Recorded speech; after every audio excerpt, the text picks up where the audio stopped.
रात के 10:30 बज रहे थे। शहर के एक छोटे से चाय के होटल में एक बूढ़ा आदमी रोज की तरह बैठा चाय पी रहा था। चाय वाले ने पूछा, बाबा जी, आज फिर अकेले? बूढ़ा मुस्कराकर बोला, बेटा, अकेला तो वो होता है जिसके पास यादें ना हों। मेरे पास तो बहुत सी हैं। ये कहकर वो आसमान की तरफ देखने लगा। चाय वाला खामोश हो गया। कुछ लम्हों बाद एक लड़की भागती हुई आई। दादा, आप यहाँ बैठे हैं? इमा रो रही हैं, घर चलिए। बूढ़े ने आ भरी। बस बेटा, ये आज आखिरी चाय थी।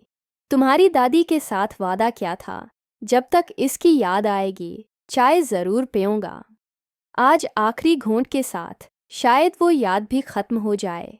लड़की ने आंखों में आंसू लिए कहा, दादा, यादें खत्म नहीं होती, वो दिल में घर बनाती हैं। बूढ़े ने मुस्कुराकर कहा, फिर ठीक है, आज से ये चाय तुम्हारे साथ पियूंगा ताकि नई यादें बन सकें। दोनों ने हंसते हुए चाय खत्म की और जिंदगी एक बार फिर मुस्कुरा उठी।